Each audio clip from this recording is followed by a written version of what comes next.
근데 아까 한국 경제는 끝났다 말씀하셨는데 너무 비관적인 것은 아니신지요? 아니요, 끝났어요. 우리 물과 불의 시련을 겪게 될 거예요.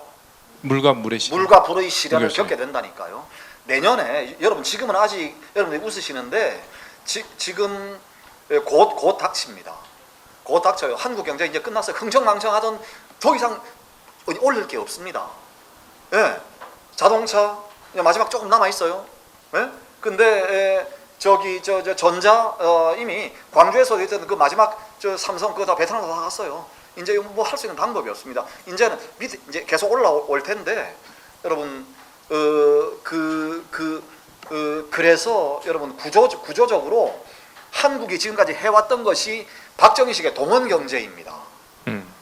예, 그리고 여기에는 본질적으로 저임금, 그다음에 노동, 이제 고용 유연성 이런 모든 것들을 계속 지금. 근데 한국의 지배계급 또는 이렇게 한국의 그래도 뭔가 그런 게 없지만 사회 지도층이라고 하는 사람들이 만약에 있다면 한국에도 있다면 이런 상황에서 고민을 할 거예요. 합리적으로. 이런 상황에서 우리가 어떻게 이걸 돌파해야 될까라고 생각을 하고, 그게 한국과 일본의 차이입니다, 선생님. 예, 나는 한국 제일 가당차는 게 한국이 일본의 전철을 밟고 있대요.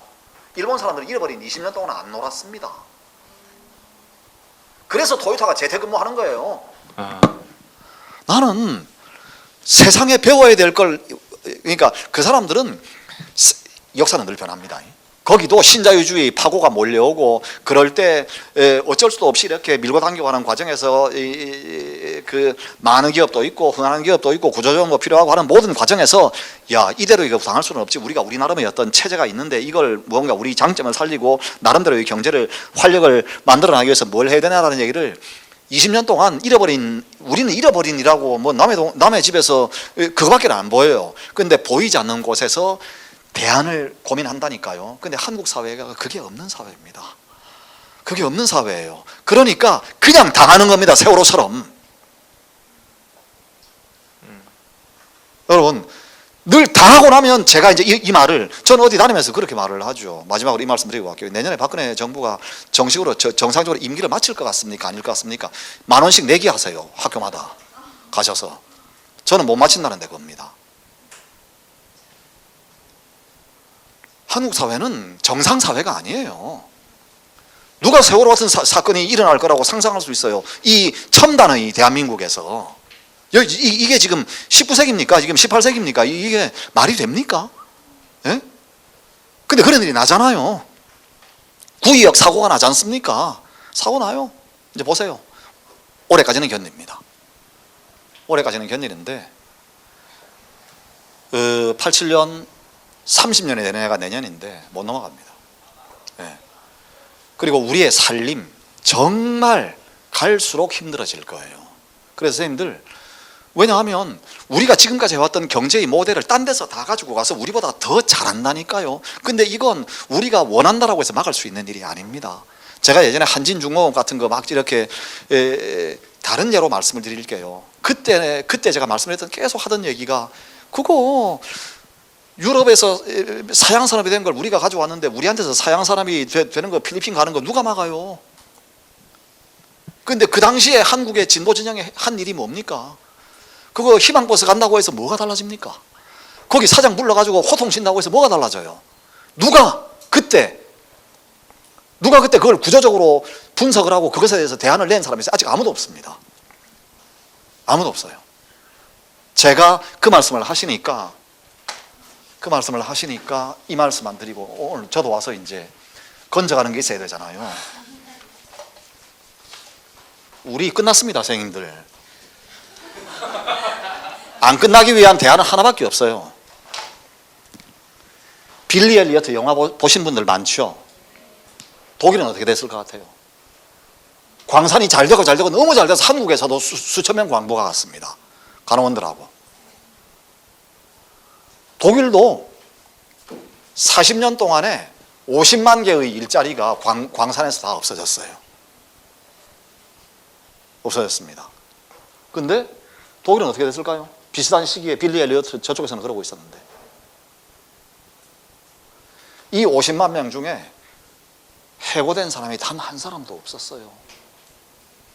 믿기십니까? 세상이 그렇게 넓고 다양합니다. 왜들 공부는 안 하고 앉아서 맨날 문제가 있으면 해법을 찾아야 되는데, 경제민주화 정말 공업용 미싱으로 꿰맬 수도 없고 그런 말하는 사람들을, 그 사람들이 말하는 경제민주화가 뭐예요? 독일 탄광, 제가 이게 너무 신기해서 작년에 직접 갔었어요. 파독 광부들을 직접 만났습니다. 마이크를 들고. 진짜 해고 안 됐어요. 아무도 해고 안 됐죠. 어떻게 했어요? 이쪽 탄광에서 문 닫으면 다른 탄광으로 옮겨줍니다. 이쪽 탄광에서 문 닫으면 이쪽 탄광으로 옮겨줘요. 그래도 결국은 다 문 닫았잖아요. 그러면 주경야독하게 해주지요. 우리 다 마이스터 2개, 3개씩 있어요.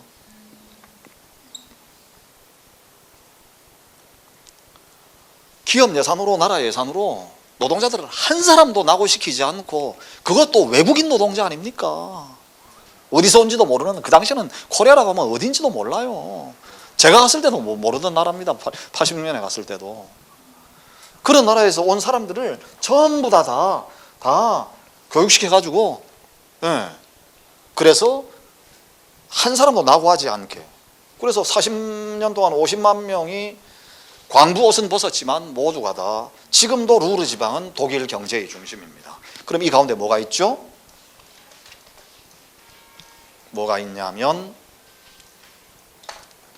노사 공동 결정 제도라고 하는 게 있는데요. 이게 제일 처음 도입된 산업 분야가 탄광과 철강입니다. 그 당시 80만 명이었습니다. 1951년 법이 통과돼요. 그래서 영국에서는 노동당 정부가 가장 급진적인 정책으로 이 1945년 전쟁 끝나고 난 다음에 처음 집권을 해요. 노동당이 이제 급진적인 좌파 정당 중에 하나였는데, 그때 압도적인 다수로 과반 의석을 획득해서 집권을 하고 난 다음에 추진한 프로그램이 국유화 프로그램이었습니다. 그 탄광 국유화했는데 그 결과가 나중에 그렇게 극한 대립이었어요. 대책이 없잖아요. 근데 독일은 국유화하지 않고 우리 노사 공동 결정제도 이거 해달라고 요구했습니다. 노조에서. 그래서 그걸 아데나워 정부가 제일 처음에 여기에서 이제 하게 했죠. 그래서 탄광과 철강 산업에서는 이사회를 노동자 대표와 주주 대표가 딱 반반씩이에요. 그래서 그 사람들이 운영을 같이 해요. 그럼 5년 뒤에 매출액 절반으로 떨어지고, 10년 뒤에 매출액이 0이고 20년 뒤에 매출액이 마이너스 200이다라고 하는 걸 같이 보면 모르겠습니까? 그러면 5년 뒤에, 5년 전에, 10년 전에 미리 준비하지 않겠어요? 한 사람도 낙오하지 않고 다 그 파도 치는 홍해바다를 다 같이 걷는 거예요, 이 사람들은. 그게 제가 해온 얘기는 2012년에 그 아까 어떤 제가 이런저런 다른 경제 철학 어쩌고 하는 얘기가, 기업은 누구의 것인가라는 책을 쓰면서 노동자에게 경영권을 줘야 된다. 네? 그래서 그 전부터 이를테면 쌍용차 사건 났을 때도 그거 수조 원 그렇게 공적 자금을 투입할 때 왜 노동자한테 경영권을 주어서 그들로 하여금 자기들이 자구책을 만들고 자기들이 스스로 운영을 하든 전문가를 영입을 하든 어떤 식으로든지 그네들에게 책임도 주고 권한도 주고 하는 것만이 해법이다. 지금도 똑같습니다. 그렇게 되지 않으면 우리나라 이제 힘이 없어요. 군부 독재에서 국가를 민주화했던 것처럼 기업도 독재적인 조직이거든요. 우리나라에서는 천하의 기업처럼, 한국 기업처럼 독재적인 조직이 없습니다. 근데 이걸 의사결정, 사람들이 소비자 주권은 얘기하면서, 왜 소비자 주권은 얘기하면서 노동자의 동등권은 인정 안 합니까? 왜 자율성 얘기하면 교육 현장에서 교장만 자율적이고 왜 교사는 자율적이지 않아야 돼요? 이게 틀린 얘기입니다. 학생, 교사 다 자율적이어야죠. 이게 이런 데 다 적용이 돼야 됩니다. 그래서 그런 걸 통해서 우리 사회가 흔히 하는 말로 일상에서 급진적으로 민주화되지 않으면 인재는 없습니다. 이렇게 해서 인간이 자율적인 주체로서 같이 만나서 그게 기업이든 학교든 다른 공공부문이든 우리의 공동체를 우리 손으로 같이 만들어 나갈 때 그때 우리한테 희망이 있지, 지금처럼 위에서 딱 쥐고 핸들링하는 그런 시스템 속에서는 이제 끝났어요. 예. 그래서 일단 우리 지옥불에 한번 들어가고, 예, 지옥불에 한번 들어가고, 예, 들어가고 그 까닭이요 이겁니다. 제가 끝났다라고 하는 게 IMF 때 우리 한번 겪었습니다. IMF 때 한번 미증유의 사태를 겪었는데 이때는 한국인들이 너무 착했기 때문에 그때 재벌을 해체하고 관료들의 책임도 묻고 시스템을 바꿨어야 돼요. 예. 근데 그걸 하지 않고 그때 어땠습니까? 노동자들이 없는 사람들이 근무 와주니까 어떻게 보답했죠? 정리해고로 보답했습니다. 그래서 이번에 구조조정 들어가면 노동자들이 더 이상 금 모아주지 않을 뿐만 아니라 사생결단으로 우리 더 이상 가진 것 없으니까 이래주거나 저래주거나 마찬가지니까 라고 나올 거예요. 나오지 않겠습니까? 선생님들 보고 지금 당장 직장에서 나가라고 그러면 어떻게 하실 거예요? 모아놓은 거 있으세요? 그래서 한국 사회가 이전과는 다른 양상으로 갈등이 폭발할 겁니다.